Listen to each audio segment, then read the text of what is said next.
Ang kwento ay nagsisimula sa isang nagyayelong kalsada, kung saan ang isang bus ng opisina ay nagdadala ng grupo ng mga empleyado patungo sa isang ski resort. Sa daan, nagkaroon ng aksidente ang bus, at lahat ng sakay nito ay pumanaw.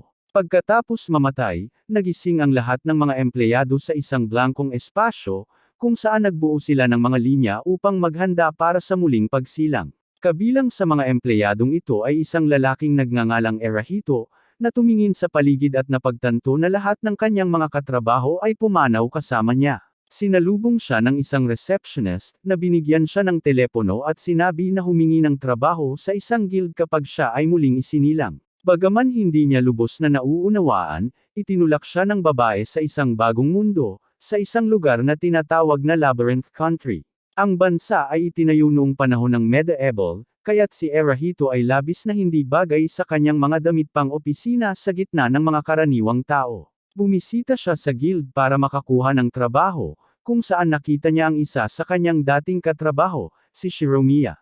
Nagparehistro siya para sa trabaho bilang isang pari ng dambana, at lumingon upang umalis. Nakilala niya ang isang babae na tinatawag na Ilidia, na nag-anyaya sa kanya na sumama sa kanyang grupo. Ipinaliwanag ni Shiromiya na bago siya sa mundo, kaya tumango si Ilidia, dahil alam niya ang tungkol sa bagong muling pagsilang. Gayunpaman, ipinaliwanag niya na ang kanyang mga kakayahan bilang isang vanguard ay nagpapahirap para sa mga rearguard na makasabay sa kanya, kaya kailangan niya ng bagong kasama sa koponan.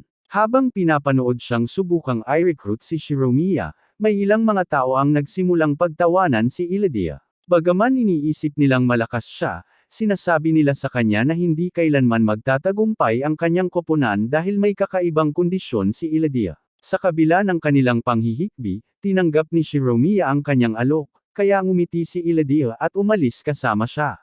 Pagkatapos, tinanong ng receptionist si Erahito kung gusto niyang magparehistro. Ipinakilala niya ang sarili bilang si Luisa, at ipinaliwanag na sa bansang ito, hindi pinapayagan ng isang tao na pumasok sa kanilang labirinto maliban kung siya ay isang rehistradong mananabik.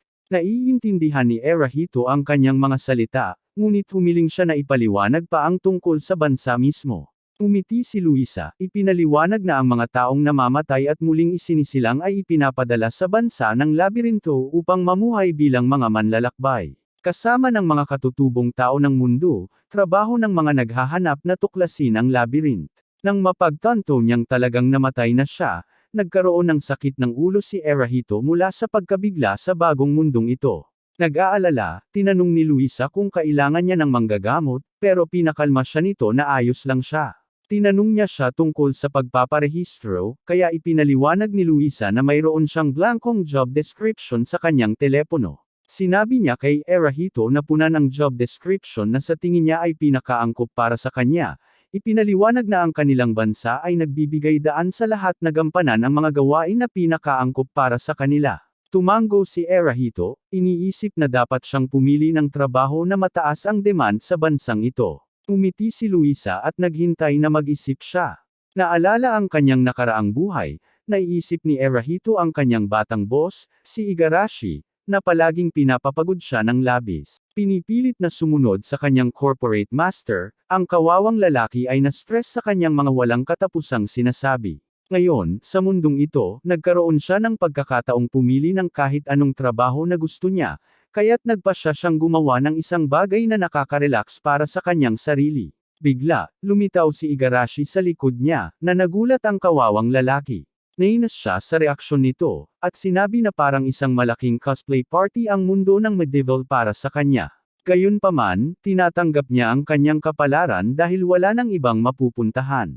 Gumawa rin si Igarashi ng isang casual na komento na hindi niya inaasahan na manghuhuli ng mga halimaw, na ikinagulat ni Erahito, dahil wala siyang alam tungkol dito. Ipinaliwanag niya na ang pagpatay sa mga halimaw ay talagang isang mahalagang trabaho na ibinibigay sa mga seeker sa mundong ito. Binalaan niya siya na piliin ng mabuti ang kanyang trabaho at grupo, kundi ay maaari siyang mamatay sa mapanganib na labyrinth. Pagkatapos, nagtataka siya kung anong trabaho ang pinili ni Erahito. Mula sa kanyang panahon bilang manager niya, sanay si Igarashi na umasa sa kanya para sa tulong. Mahiyain niyang inaasahan na makakapili siya ng trabaho na magiging kaaya-aya sa kanyang klase. Kaya't nagsimula ng magpawis si Erahito, iniisip na magiging punching bag siya sa bagong buhay niya, habang tinatanong kung anong trabaho ang pinili niya. Napansin ni Igarashi na patuloy pa rin siyang nagsasalita sa kanya sa formal na paraan. Naiinis siya na sobrang malayo niya, umaasang magkaabot sila. Gayunpaman, nilulunok niya ang kanyang pride at hindi ito sinasabi ng malakas. Sinabi niya kay Erahito na ang trabaho niya ay Valkyrie, kaya't kaya niyang gumamit ng mga espada at sibat kasama ng espiritu magic. Nagulat siya sa dami ng mga kakayahan na napili niya, pero iniisip niya na ang pagkakaroon ng maraming tungkulin ay makakapagligtas sa kanyang buhay at trabaho sa mundong ito na hindi tiyak. Sinabi rin niya kay Erahito na siguraduhing pumili siya ng iba't ibang mga papel upang maiwasan ang mapalitan ng iba. Pinasalamatan niya siya sa payo, sinabing magiging maingat siya sa pagsali sa isang koponan. Nagulat si Igarashi sa kanyang malamig na tugon, dahil inaasahan niyang makabuo siya ng koponan kasama siya. Gayunpaman, mas matigas pa sa bato si Erahito, kaya palagi niyang hindi napapansin ang mga pahiwatig niya.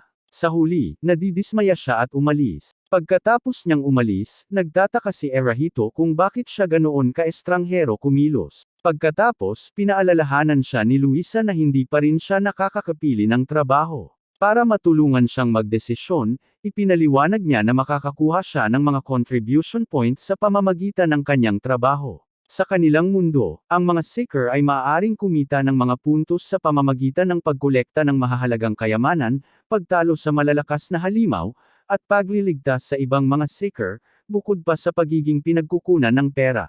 Ang mga puntos ng kontribusyon ay ginagamit din upang i-rango ang mga seeker sa leaderboard ng labyrinth. Pagkatapos ipaliwanag ito, sinabi ni Luisa kay Erahito na ang kanyang telepono ay magre-record ng lahat ng kanyang mga aksyon sa loob ng labyrinth. Ipinahayag niya na ang rango ng isang seeker ay napakahalaga, dahil ito ang nagtatakda ng kanilang katayuan sa loob ng bansa. Habang ang mga mataas na ranggong seeker ay maaaring mag-enjoy ng marangyang buhay, ang mga mababang ranggong seeker ay maaaring maging broke at mapilitang manirahan sa isang stable. Nang marinig ito, nagpasya si Erahito na gawing mas seryoso ang pagpili niya ng trabaho. Noong nakaraang insidente, narinig niya ang tungkol sa mga rearguard, kaya tinanong niya kung ito ay isang in-demand na trabaho. Tumango si Lauja, ipinaliwanag na kahit mahalaga ang mga rearguard, mas mababa ang HP at depensa nila kumpara sa vanguard at iba pang mga tungkulin. Kaya hindi maraming tao ang maaaring maging magandang rearguard. Dahil sa kakulangang ito, mataas ang demand para sa mga rearguard sa karamihan ng mga partido. Pagkatapos pag-isipan ito, napagtanto ni Erahito na ang rearguard ang pinakamainam na pili upang maiwasan ang mawalan ng trabaho. Nag-iisip kung aling mga espesyal na kasanayan ang dapat niyang piliin bilang rearguard. Isinusulat niya ang salita sa screen ng telepono. Bigla, kumislap ng maliwanag ang screen ng telepono at tuluyang nagulo ang sulat ni Erahito. Nagulat si Luisa dito at tiningnan ang kanyang telepono. Isinuot niya ang kanyang salamin at nag-concentrate ng mabuti, sinusubukang intindihin kung ano ang nangyari. Sa huli, ibinabalik niya lang ang telepono kay Erahito at sinasabi na matagumpay ang kanyang kahilingan sa trabaho. Siyempre, napagtanto ni Erahito na nagpapanggap lang siyang may kontrol at tinanong siya kung ano talaga ang nangyari. Sa isang nahihiyang tono, sinabi ni Luisa sa kanya na karaniwan, anumang isinusulat ng isang tao ay tinatanggap ng aplikasyon. Ito ang unang pagkakataon na nakita niya ang mga garbled na karakter na ito, kaya wala siyang ideya kung nakatanggap ba si Erahito ng tamang rearguard na papel o hindi.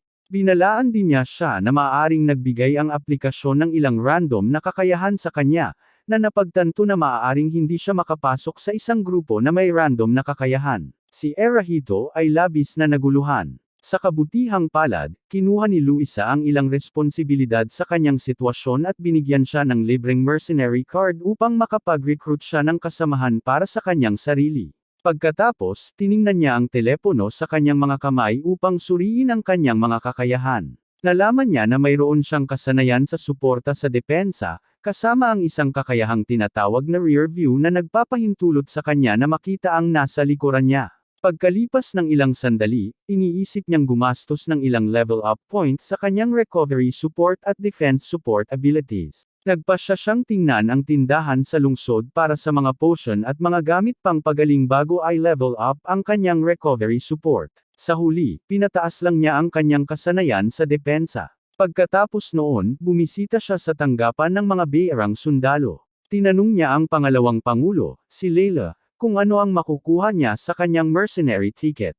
Ipinaliwanag niya na makakakuha siya ng isang demi-human na katulong gamit ang ticket, kaya nagtataka si Erahito kung makakakuha siya ng isang vanguard na gumagamit. Sinabi ni Layla sa kanya na mayroon lamang siyang isang vanguard sa ngayon, na kebel sa isang babaeng lizardman. Sinabi niya sa kanya na ang lizardman na ito ay isang rogue na kayang magdala ng disenteng kagamitan, kaya sapat na ito para sa kanyang unang paglalakbay sa labirinto.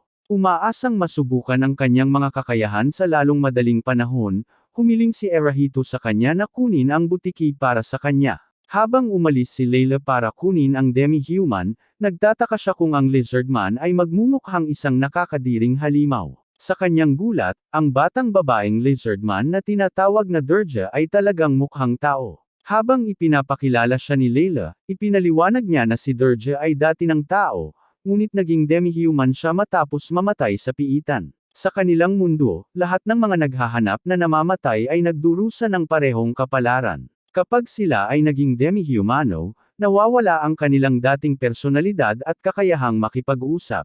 Ngayon, sila ay kapaki-pakinabang lamang bilang mga alipin. Naiinis si Erahito sa pagmamay-ari ng ibang tao, pero pinaaalalahanan siya ni Layla na wala namang sariling personalidad ang mga demi-human, kaya legal lang na gamitin sila. Ipinahayag din niya na kaya nilang makipaglaban gamit ang kanilang mga instinct, kaya hindi na niya kailangang i-guide siya sa bawat laban. Sa wakas, tinanggap ni Erahito ang kanyang paliwanag at binati si Durja, umaasang makakabuo ng matagumpay na grupo kasama siya.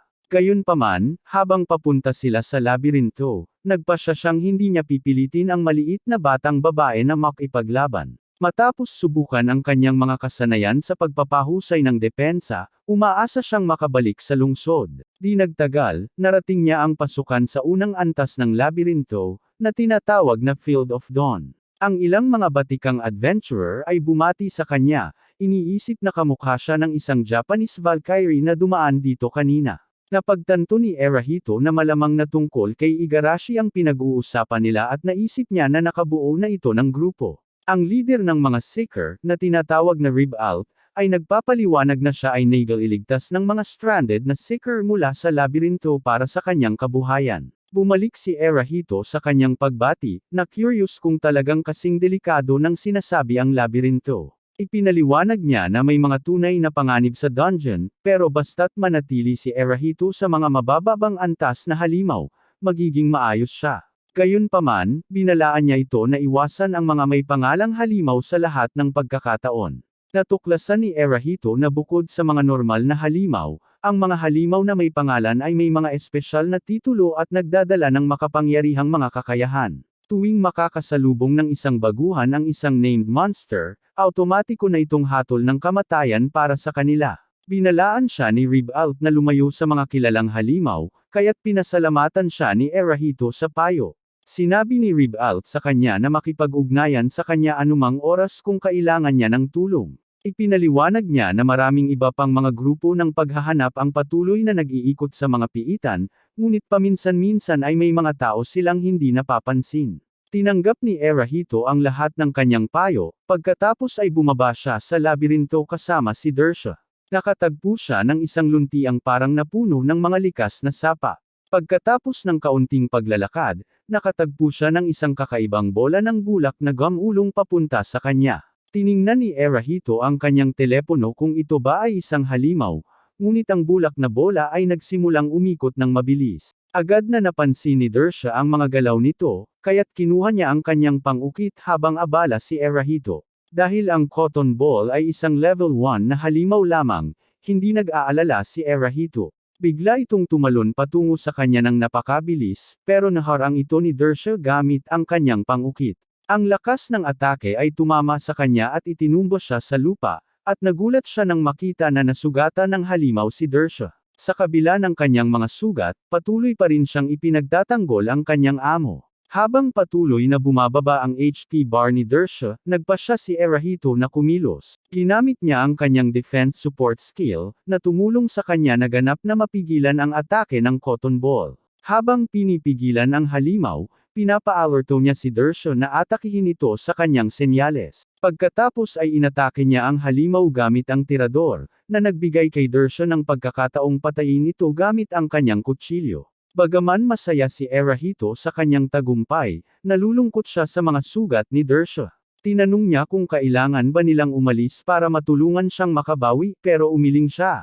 Pagkatapos, humingi siya ng tawad sa kanya at pinasalamatan siya sa pagprotekta sa kanya, habang nangangako si Erahito na susuportahan siya sa hinaharap. Narinig niya ang isang babae na sumisigaw sa takot. Pagkatapos suriin ang ingay, natagpuan niya si Igarashi at ang kanyang mga kasama na nakaharap sa isang makapangyarihang halimaw. Mabilis na bumaba si Erahito upang tulungan siya, habang nagrereklamo ang mga kasama ni Igarashi tungkol sa kanilang pagkatagpo sa isang kilalang halimaw ng masyadong maaga. Bigla, ang tinatawag na halimaw na Red Face ay sumugod kay Igarashi, at sumigaw si Erahito sa kanya na magtago.